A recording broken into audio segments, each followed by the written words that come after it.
Hello everyone and welcome back to my channel. Today I've just got a quick video here for you about the new update with World of Warships. We now have a new campaign and some new ships. Now of course there are some other things in the update, but there's only really two things I'm particularly interested in, and that's the new free premium ship that we're going to get for this new campaign, and also the new ship line that has come in. For the Japanese tech tree. Now we're going to have a bit of a look at those in a moment, but first just wanted to have a bit of a look at the new campaign, which is the YASEN BUTAI leader. Now this campaign has the AZUMA as the free ship, so let's have a look at that. Now as you can see, this time we're back to the I guess you call it level 100, so it's a full size campaign. So yeah, let's have a look at the AZUMA. I'm pretty excited about this.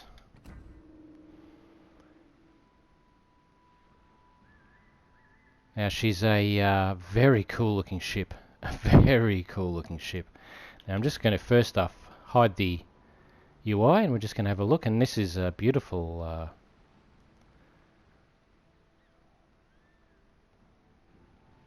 presuming this is a sunset or sunrise.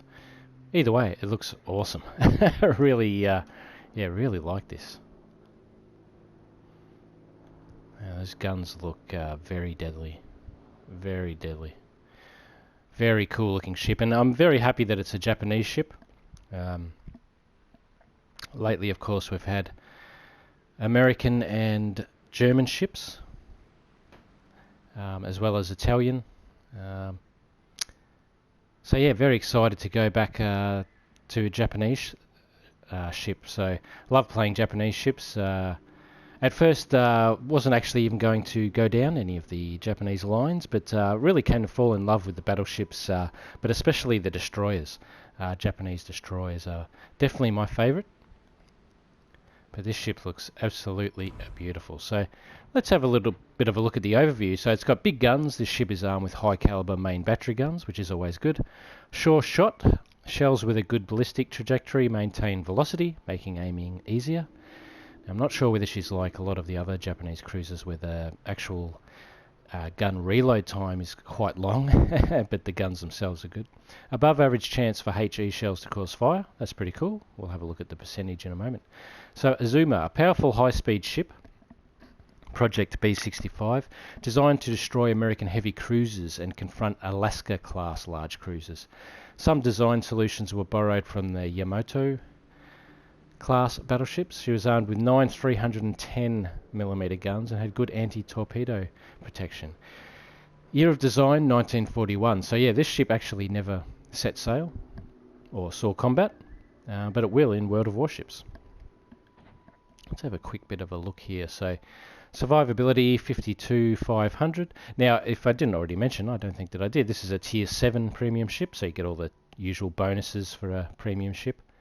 Armour is 13 to 305mm. Torpedo damage reduction of 22, so it's a decent damage reduction there.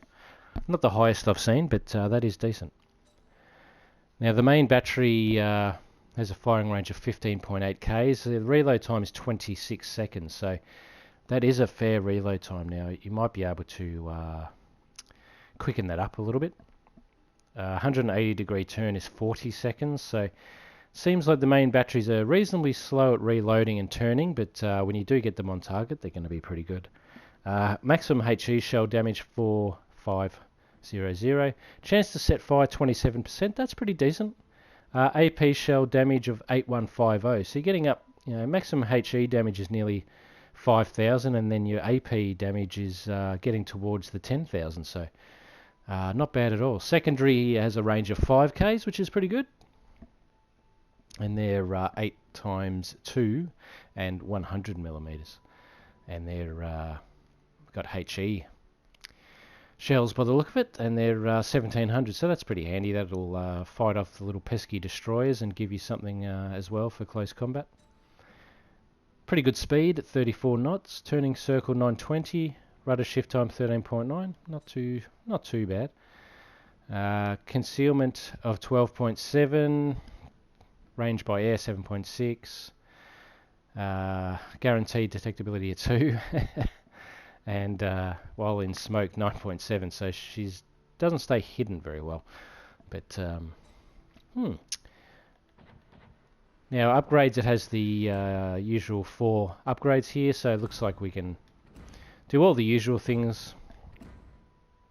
Doesn't look like there's anything too special, but you will need quite a bit of cash to unlock all of these straight away. So I would, it's quite a little bit of a tricky one, this one. I would be tempted to maybe do a little bit of a secondary build on this and be very aggressive with it. I think unfortunately though, as we saw there, yes, it doesn't have torpedoes. That sucks.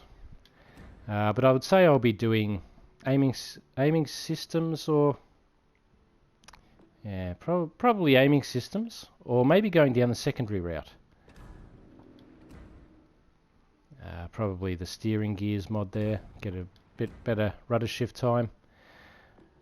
Concealment is a little bit wasted. Maybe the target acquisition system mod 1 might be the best way to go there. And then of course if we're going secondaries, probably the secondary battery reload time. Range of main guns is good, but yeah, I might try this as a bit of a close range cruiser. So not that I have the ship yet though. So I haven't actually started the campaign yet.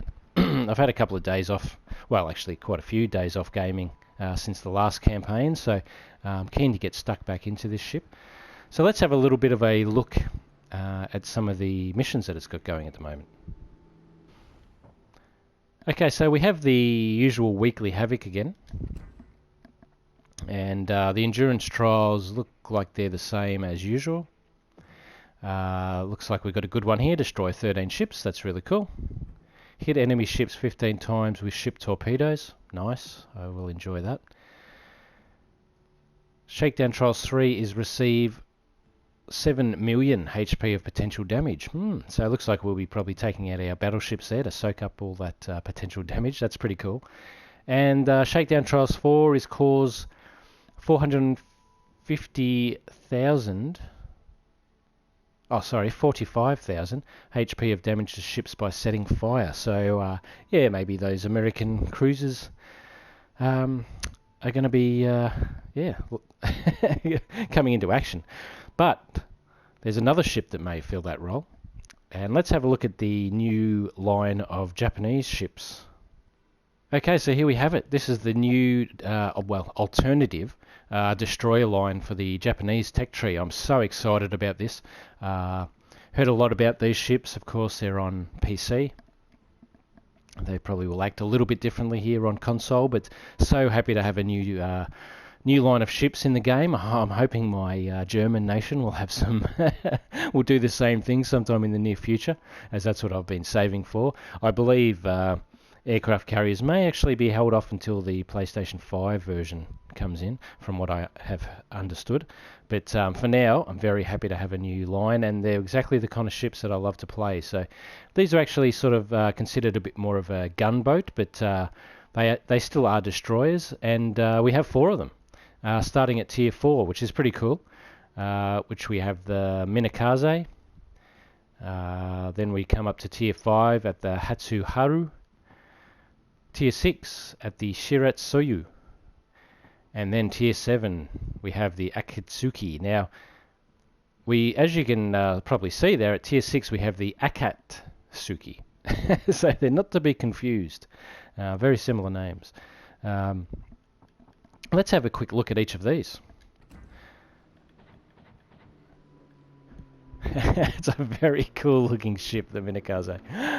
Really love it. And I love seeing the sort of open bridge there. Very cool. Really going to enjoy having a crack with these ships. As you can see there, she's got a few pretty coolly placed torpedo launchers there. But MINEKAZE, a ship that had a remarkable influence on the development of destroyers in the Imperial Japanese Navy. Owing to her powerful turbines, MINEKAZE could produce very high speeds that were superior to many of the destroyers built later. Entered service in 1920. Ships in service 15. Now if we just have a quick look at that speed. Maximum speed 39 knots. So that's pretty cool. That's pretty cool. Now I am interested to see actually also the torpedo range here. So torpedo range is 6 kilometers. Once I chuck my commander in there, that's going to go up a little bit, I think. But that's pretty cool. At tier 4, that's all right. The torpedo speed's a little bit slower on this ship, but that's all good. So let's have a look at the HATSUHARU. Okay, HATSUHARU was a high-performance ship, despite displacement limitations imposed by the London Naval Treaty of 1930. Now, she's looking a lot more like a sort of destroyer-esque ship, this one. The ship boasted a comparatively good AA defence. The powerful main battery guns were placed in closed turrets and could deliver anti-aircraft fire as well. Nice. Ended service in 1933, ships in the Series 6. Now, as you can see there, it also has pyromania. I think that's a bit of a consistent feature of these new ships. Now, the torpedo is still 6k range, but we're getting back to the normal torpedo speed for Japanese ships there, 63 knots. Very nice. And a little bit slower, but 36.5 is definitely alright. Okay, now let's have a look at the Shiratsuyu.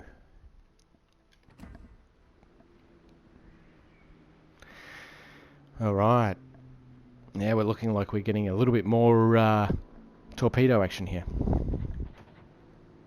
Again, has the pyromania. She was developed from the HATSUHARU class destroyers, but was equipped with more powerful torpedo armament. Yes. However, the ship was slightly slower than her predecessors. She was the first of the Japanese fleet destroyers to be equipped with quadruple torpedo tubes. So we have 2 quadruple tubes there. Nice. So yeah, it's definitely a lot more destroyer-esque, or Japanese destroyer-esque, let's say. Very cool looking ship, fairly long. Let's have a quick look here. Aha, so we're back to the good torpedo range of the Japanese destroyers at 10 k's. The torpedo speed's a bit slower, but I'll take that when I can shoot 10 k's away. And 34 knots, so a little bit slower, but nice and stable. That's pretty cool. Now the AKIZUKI, not the AKATSUKI. Whoa, now that is a monstrous looking ship. And that's almost a cruiser looking ship here. Overview: one of the most sophisticated destroyers in the Japanese Navy. Sorry if I'm speaking quickly, but I can't wait to jump in these and give them a go. This ship was specifically designed to provide anti-aircraft defence due to her significantly increased dimensions. She was equipped with the new dual-purpose main gun mounts that had a very high rate of fire. Among the drawbacks of the ship were the relatively weak torpedo armament and an insufficiently high speed. Okay. Looks like it's only got one launcher there. So that's a bit of a downgrade, but it looks like its guns are the strong part of the ship. Ended service in 1942 and 13. So let's now have a look. Now, see, I'm not that disappointed by that if the guns are going to be that good. Now, 610mm quadruples. Torpedo range is still 10 k's, and we've got the nice fast 62 knots. So not too bad, but yeah, 33 knots is, yeah, it's reasonably slow. Now, looks like their concealments are a little bit higher than the standard destroyer line, but yeah, I'm very excited to try these out. So cool to have a new line. Yeah, really hanging to play these. So yeah, I was really happy to share this video with you today. Really excited to start the new campaign. Like I said, I've had a little bit of time off from World of Warships, so I've got an itchy trigger finger waiting to get back into the action. I hope you have started your campaign already and perhaps started playing some of these new Japanese ships and are really enjoying them. And good luck for the coming month, getting this new freemium, freemium. Maybe I should call it freemium. New free premium ship that we're all going to get our hands on. Again, it's a bit of a shame that it's a tier 7. I know that they want to keep tier 7 going and give it a bit more of a mix of ships, so I sort of get where they're coming from. But I would love some lower tier giveaway ships, maybe a tier 3, a tier 4, tier 5. I think that would make it so much fun. Not that Tier 7 isn't fun, but yeah, I think for a lot of players, Tier 7 is yeah, not really their cup of tea. I don't mind playing it, but yeah, I love Tier 4 and Tier 5 myself, but really looking forward to getting stuck in. So thanks for watching this video. I'm going to chuck this on YouTube right now and start to get playing. So if anyone's got any questions about any of these ships, you want a bit more detail, yeah, please let me know in the description below. I'll be happy to check out any of the details of these ships and let you know the answers. Hopefully soon I can bring you some videos on each of these new ships as well. And yeah, so good luck, and hope to catch you soon in the next video. Bye for now.